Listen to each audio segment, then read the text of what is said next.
Anyone who's been on the web for a while starts to feel it, the clutches of the government tightening around the internet.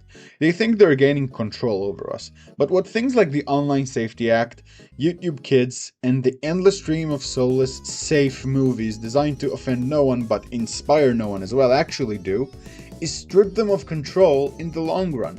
For most of us who's been online, the web is one of our only ways to express ourselves without being judged. Think of it like your gym or a nightclub, the only place where you can really let loose and be a real self. Now, outlets are important.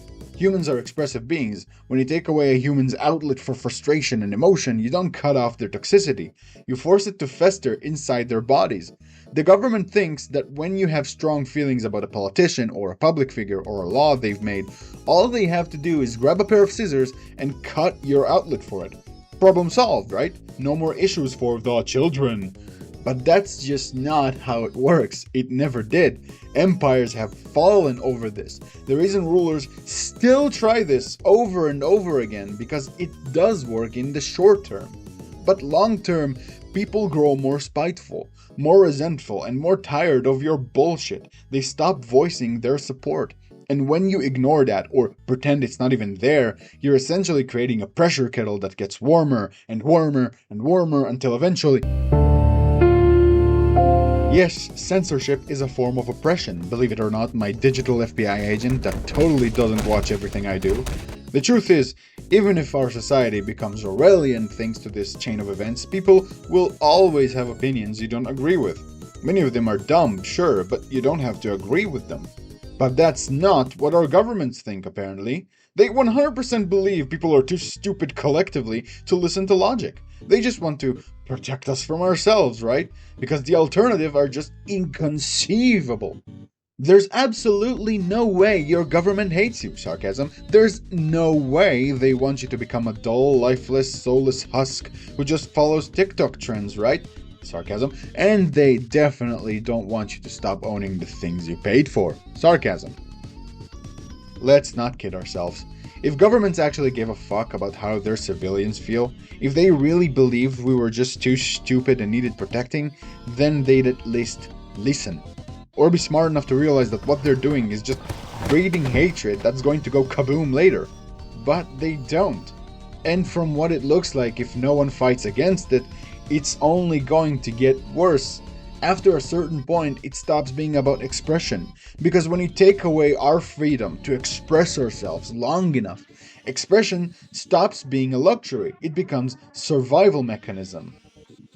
Believe it or not, people need to express themselves to live healthily. People go to therapy just to learn to express themselves for that very reason. It becomes our lifeline. And you know what happens when a human feels like their life is being threatened? That's fucking right. People start wars, people shoot each other, people go bang bang boom boom on those they believe are responsible for threatening their existence out of self-defense. This is no longer about handling hatred. It becomes an act of desperation, of survival against a regime that clearly hates when we say what's on our mind and tries to duct tape our mouth shut. Then they act surprised or appalled when people rebel or escalate further. They use outlets like the media, tools they control, to tell you your feelings are invalid, your rage is meaningless, that they have it all covered. But like it or not, dear governments and people in power, rage has always been and will always be a part of human nature. When you suppress it, it only intensifies and radicalizes. It screams, see, they won't listen to us, while you shove your agendas down our throats without our consent.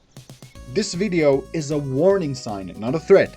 One day, your overreach will go too far and someone, somewhere, will snap. Instead of trying to stop that snap, ask yourself why it's happening in the first place. Ask yourself why millions are screaming into the void while you pretend not to hear. Because if you don't, someone will become a legion.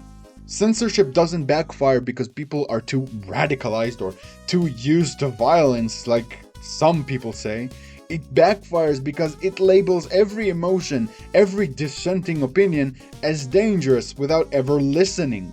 It assumes the average person is too ignorant, too cruel, too emotional to handle free thought. And maybe that's partly true, but the answer isn't to silence them. The answer is to ask, why are they so emotional in the first place? Governments know exactly what I'm talking about, because many of you rode those very emotions into power. You rallied the people when it suited you. You used their rage to climb the ladder. And now that you're up top, you call them irrational? It's like stomping down the fire you painstakingly built after it gave you one cooked steak. There will be nothing but ash and no one to support you anymore, but you don't care because you already got the steak. It's like they forgot to put themselves in our shoes after they got elected into power. Empathy suddenly vanishes from their vocabulary. I hope this reaches someone, anyone with power, influence, or enough clarity to understand what's actually being said here, before it's too late, before silence turns to ashes. Thank you for watching, and as always, have a pleasant day.